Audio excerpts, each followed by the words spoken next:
एक समय की बात है। एक बादशाह संध्या के समय वेश बदलकर घूमने निकले। उनके साथ कुछ सिपाही थे जो दूर रहकर उनकी रक्षा करते थे।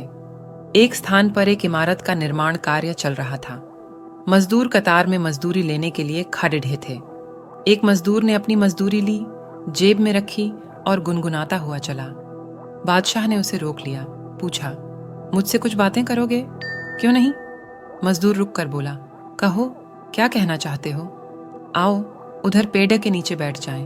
मैं तुम्हारा अधिक समय न लूंगा। मुझे मालूम है पूरा दिन काम करके तुम थक चुके होंगे।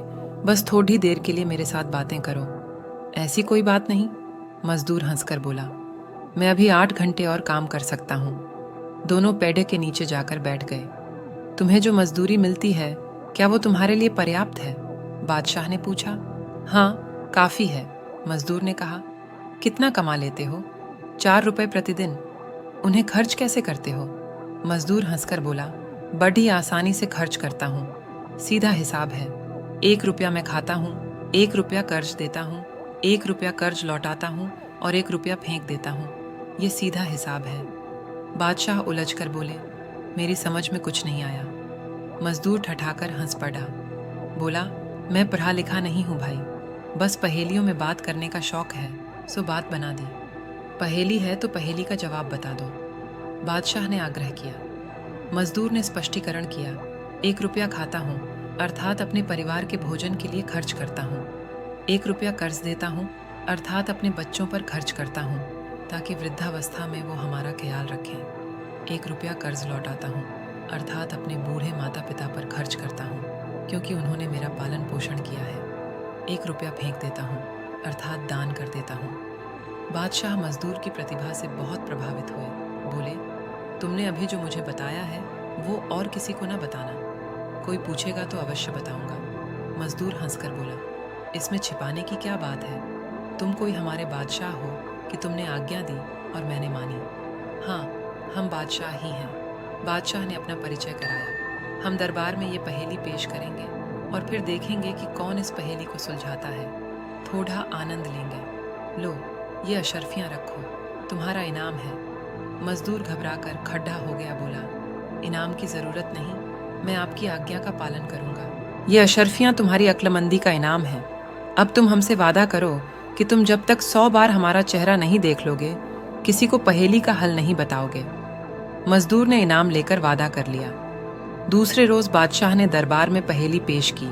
एक मजदूर है, उसे प्रतिदिन 4 रुपए मजदूरी मिलती है।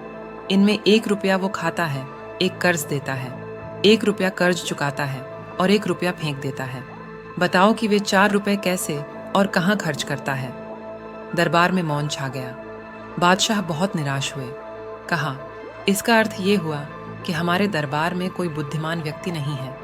हम कल तक का समय देते हैं, हमें पहेली का हल चाहिए। एक मंत्री बहुत होशियार था। उसने बादशाह के सुरक्षा कर्मियों से मिलकर पता लगाया कि बीते दिनों में बादशाह कहाँ कहाँ गए थे। उसने न केवल मजदूर को तलाश कर लिया, बल्कि पहेली का हल भी जान लिया। दूसरे दिन मंत्री ने दरबार में पहेली का हल पेश कर दिया।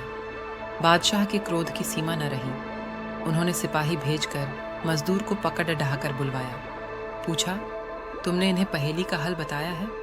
जी हाँ, बताया है, मजदूर ने स्वीकार किया। हमने तुमसे वादा लिया था कि किसी को हल नहीं बताओगे। तुमने वादा क्यों तोड़ा?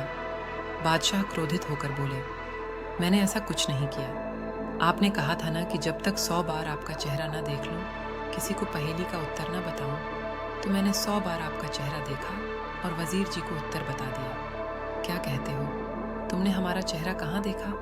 उस दिन के बाद आज अभी तुम हमारे सामने आए हो। मजदूर ने भयभीत हुए बिना कहा, जहाँ पनाह, मैं आपको पूरी बात बताता हूँ। आपके ये मंत्री मुझ तक पहुँचे, 10 अशर्फियाँ मेरे सामने रखीं और पहेली का उत्तर मांगा। मैंने इनकार कर दिया। फिर इन्होंने फिर 10 अशर्फियाँ रखीं, मैंने इनकार कर दिया। फिर मैंने पहेली का उत्तर बताने से इनकार कर दिया। फिर ये 10-10 अशर्फियाँ बढ़ाते गए। जब 100 अशर्फियाँ मेरे सामने आ गईं तो मैंने उत्तर बता दिया। 100 अशर्फियाँ लेकर तुमने वादा तोड़ दिया। बादशाह ने गुस्से से कहा, यही है तुम्हारा वादा? नहीं, मैंने बेईमानी नहीं की। अशर्फियों पर आपका चेहरा है, 100 बार आपका चेहरा देखा और फिर उत्तर बताया। ये वादा तोड़ना तो नहीं हुआ जहां पना, मजदूर ने कहा। बादशाह चकित रह गए। उन्होंने तो ये बात सोची ही नहीं थी।